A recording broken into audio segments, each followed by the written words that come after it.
have a very special guest this evening who's there with us to give a special interview for us. So we have Gilles, who is the CEO of XBRL Europe. Very, very honored to have you with us, Gilles, and very excited to have a brief chat on this new upcoming regulation, which is ESEF, which is going to be a very, very key step in the whole EU jurisdictions and having an impact for the companies, OEMs, etc. So we're looking forward to have a great conversation. So thank you so very much for, first of all, agreeing for this interview and also for your time.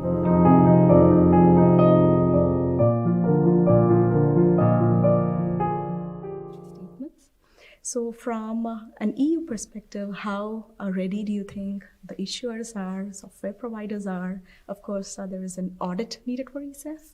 So how ready do you think the audit community is, and the OEMs and the NCAs?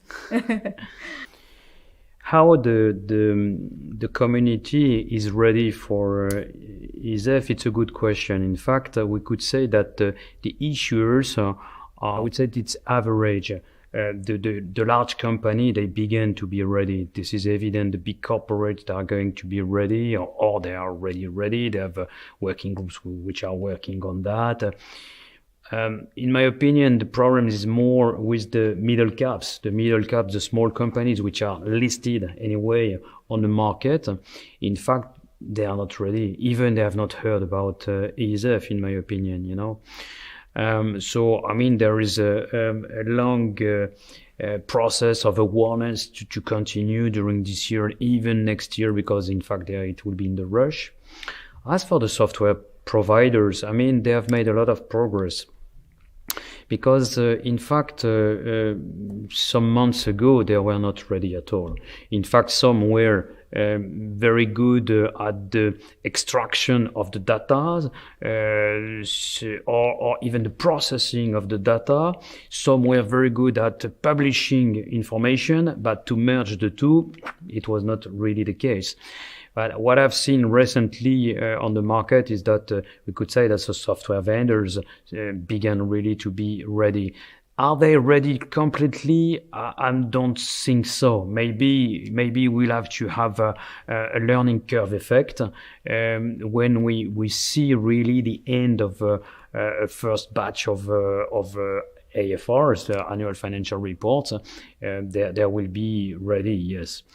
The other part, like the auditors, in fact, they will be ready. One of the main issues concerning the directive, and it is not clear totally with the audit.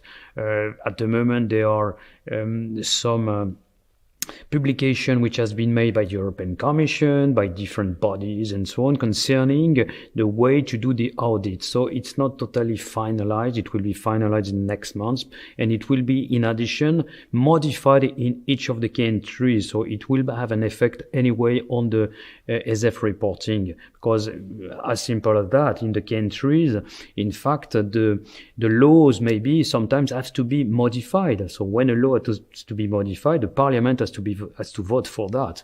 And after the other community, we can say that one of the community which is important, this is the OEM, the officially appointed mechanism. The OEM are going to be ready to receive this information. The process is not the same in each of the country, because in fact in some countries the way to file is to go through the NCA, the National Competent Authority. For instance, in France, this is the Autorité des marchés financiers. In Italy, this is CONSOB. The issue is that after this authorities, there are this OEM, the officially appointed mechanism, which have the mandate to store and to publish this information. Many of them are going to be ready.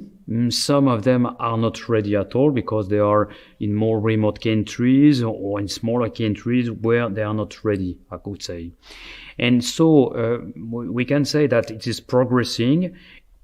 there's some delay, evidently, because the delay has been first has come from the different authority, the Parliament, the European Commission, and ESMA, which has taken time to validate all the documents on the legal perspective. So now everybody is rushing, but I'm confident. So I think.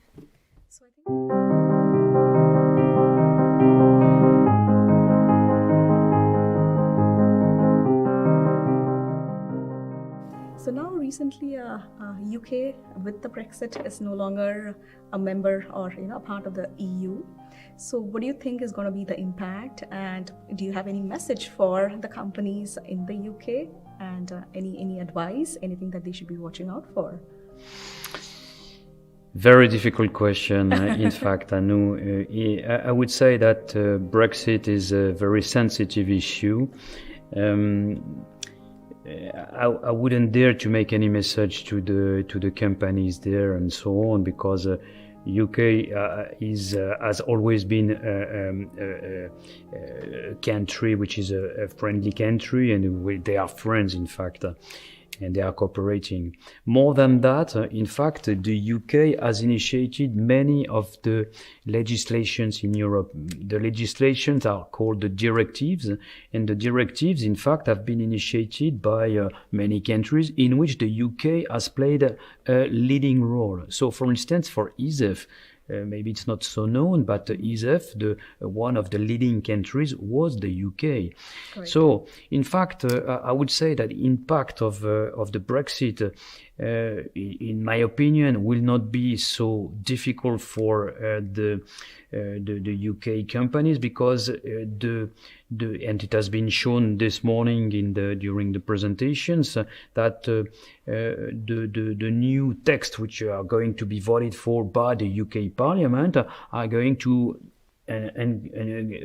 encompass, in fact, the new ESEF, or what they are going to call it, whatever they call it, in fact, but it will be somehow the ESEF. Anyway, for the moment, it is ESEF, because they are still, even if there are no more members, in fact, until the 31st of December 2020, they are still applying the rules of the European Union. So, in fact, it will not change, in fact, and for the UK companies, it will not change anyway, because in addition, the UK is an XBRL country for many years. Right. In fact, they have set up the XBRL in 2010 or 11, or for the annual accounts, for the fiscal declarations, and the FRC, which is the standard setter, is making a lot of new taxonomies. They are responsible for that. So I don't see that they are going to change a lot of things, because you don't change something which is working well. Correct.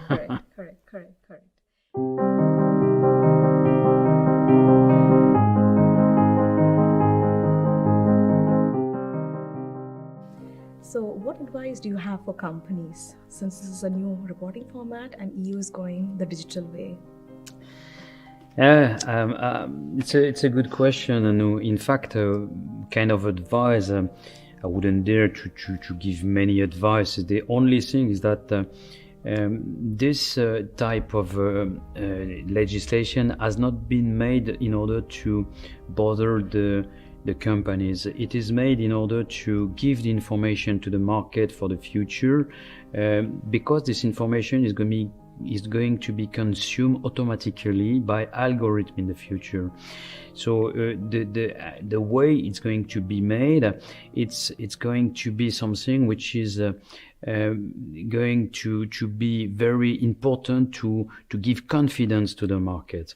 So in short, for the companies, this is the new era of the data, the automatic data, and the way my advice would be to be open to this innovation, and to not to put too much brakes, because the organizations in the companies are going to change, to be modified, simply in order to extract this information, and it will be the emergence of new commerce, a new market of the consumption of the information. And it is for the sake of the companies themselves, to give confidence to the market. So be open and ask the persons who knows, like your company, like consultants, like persons who knows very well this technology.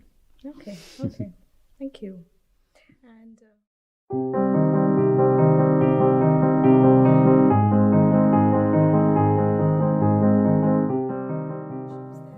in the conference about companies who have dual listing, who have a listing in the EU and also in the US.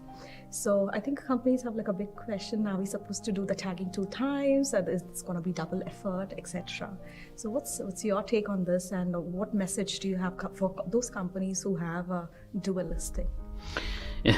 Yeah, they can say that, but in my opinion, in fact, they are well prepared to make the ESEF one, because the ESEF one is more simple to begin with.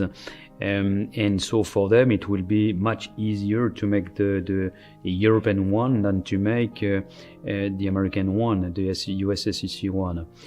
In addition, there are some works at the moment which are made between the two authorities, the SEC in the US and the ESMA in the European Union, in order to have a convergence, a way to prepare the concepts and the filing, and to replicate a part of the filing between one of the reporting to the other part of the reporting. So it's not for tomorrow morning, of course, but I mean it is a work which is made by the two authorities, and it will be for the benefits of the company. So in my opinion, it will not be a big problem. Yeah, definitely not. Okay, that's true.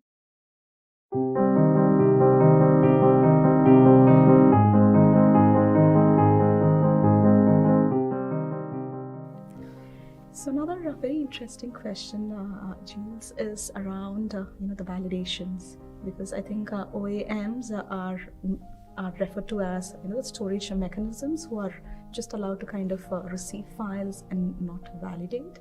So that seems to be like a big question. In fact, in one of the speeches of ESMA chair Stephen Mayor actually says that OEMs are required to operate as mere repositories of regulated information, including the future of regulated ESEF financial reports. Most are not empowered to run validation checks on the submitted electronic filings. So these are kind of very, very bold statements, and the true purpose of XBRL is to kind of make sure that the data is kind of clean, and therefore users of information get the right data. So what are your comments on that?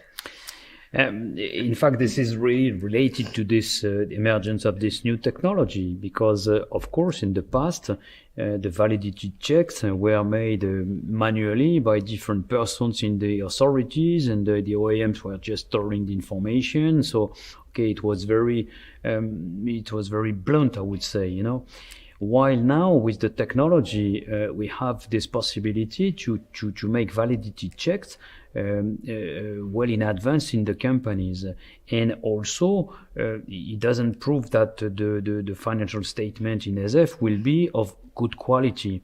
So it must raise the question about who makes really who can make the validity checks, the different checks. So of course the OEMs are resisting. They said no, we have not the mandate, and the NCAs are saying, okay, we are doing validity checks of the company itself, but this is the work of the auditors to make that. But, okay, everybody is of the ancient world, I would say, but how to use the technology and to maybe modify the mandates of the different stakeholders in order to make that, we will see that in the future, in my opinion, that some mandates are going to be modified. What is sure is that it could be more interesting to have the checks embedded into some part of the softwares, or to create some kind of library of the checks to be made and to be neutral and to have this validity checks neutral. I know that ESMA is going to publish a conformance suite concerning some checks also, validity checks of what, because there is the technology itself, the XBRL, but also there is the checks about the IFRS, which is the content itself. So I mean, it's a very good subject for the future. It will not be organized in 2 or 3 months. It will be one of the main points, a hot topic for, in my opinion, for the next 2 or 3 years. Okay. Well, that's...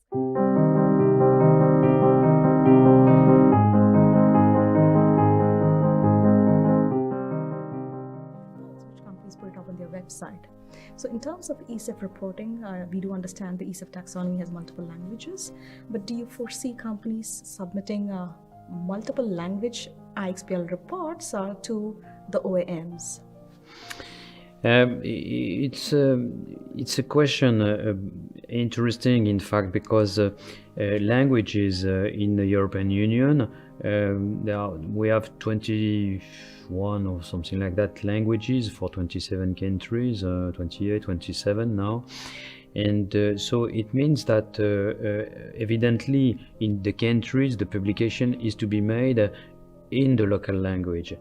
What is sure is that with the XHTML and the XBRL ESEF taxonomy, it's possible to go from one language to the other. In an IFR, you have 2 parts. The part which is a narrative, which is in the local language, that could be translated anyway, and the part which is the taxonomy for the XBRL, the data, and that in fact could be used in other language because of the power of XBRL, which could be made in different languages for with the taxonomy.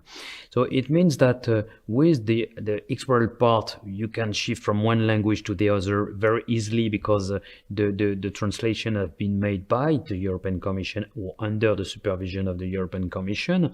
And for the rest, the narrative is under simply the responsibility of the management to make the translation if they want to. What is sure is that the law of the country is to be applied. So if it is to be made in French, it has to be made in French. It is to be made in German, it has to be made in German.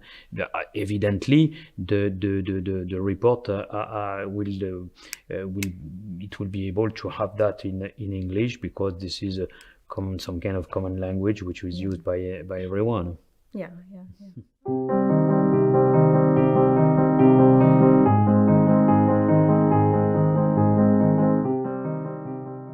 The next question is, ESEF reporting is new, right? So how are you kind of helping the different stakeholders, the companies, audit firms, OEMs and CAs in getting on board with this new requirement? It's a very good question. First, we can say that we are making awareness around that evolution for so many years, because I remember that we made that some awareness even with the member of European Parliament for the working on the Transparency Directive. So now the Transparency Directive has produced this ESEF, the RTS, the ESEF and so on, and we have continued our work to organize events around ESEF. So we have started in 2018, we have continued in 2019, and we continue now to organize that. We have made some specific events, like one in London. We have supported some specific events in different countries, in Germany, in Italy, in France, in many countries, in order to give information to the market. And in the various jurisdictions in the different countries, we continue to give this information. For the countries where there's no XBRL jurisdiction, for us it's a bit more difficult, and this is the reason why we have set up a digital hub. and the digital hub, which is you can find that on our website on the esef.xbrl.org, if I remember well, or or esef.eu. You can find this information of many webinars which have been made by members, and also the ones from ESMA, in order to educate the market. And even the webinars are going to continue in 2020, even in 2021. And if I remember well, your company has signed up for a webinar, which is going to be published soon, I guess, Sure. because you sent me an email recently. So, we are pushing a lot to educate the market. Of course, what is interesting, what is important for us is to be a coordinating platform in order to give the market as much as information as possible. Of course, we cannot make everything by ourselves, but at least we arrive to push. And today it's a good example, an illustration, because yesterday it was an XBRL Italy event in addition to the XBRL Europe event, and there were Italian stock listed companies which have attended this event in Italian in order for them to be educated in this market. So, in short, yes, we are making what we can do to push the market for that. Okay, so this means that we encourage definitely everyone to take a look at the XBRL Europe website, Absolutely. and especially the digital hub. So we can Absolutely. look for information on the taxonomies, on the webinars, and any educational items to kind of take a look at. Yes. Yeah. I would urge to all stakeholders and your company, other companies, to push the people to go on our website and to go on this ESEF hub, digital hub, in order to be educated by these webinars. And in conclusion, we can say that we were not sure at the beginning, when we have launched this hub, that it would be successful. Mm-hmm. And with the statistics, the recent statistics, have been, even myself, astonished that it has been visited a lot. It is visited a lot. Of course.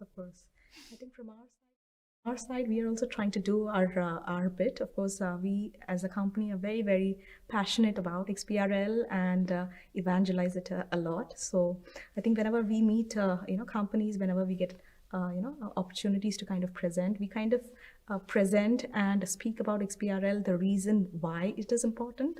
And then it becomes to companies that, yes, this is kind of really something which is gonna be useful for them, because in the initial people think as a compliance burden, but I think when you explain it to them, that is when they understand that it has huge implications. Yes. So I think from our side, we are doing our little bit in order to kind of contribute to the awareness through webinars and also through sessions that will improve the awareness levels. Good. Yeah. Thank you for that. Anyway, as I repeat, thank you for your support, because associations like that are existing because the members are supporting. We are a public good. We are not giving any favor to any party. We are trying to respect the neutrality, but we need evidently the support of all the members and to evangelize the market. This is very important. Thank you. Okay. So I think we've had a wonderful chat with you, and thank you always for being so sweet and for agreeing for this interview as well. So I think the message is kind of very, very clear. So the regulation is, of course, going to be out and up and running. So I think it's important that every stakeholder takes equal responsibility and embrace the standard of XBRL. So once again, thank you so much for your time, Gilles. Hugely appreciate. My pleasure. And I would just say as a conclusion that ESEF is not the end. This is a step, because the future is also with new type of reporting, which is going to give also confidence in the future in the market when we see the non-financial reporting which is arriving. And with this ESG, I think also that we will speak again about XBRL for many years. Thank you so much. Thank you so very much.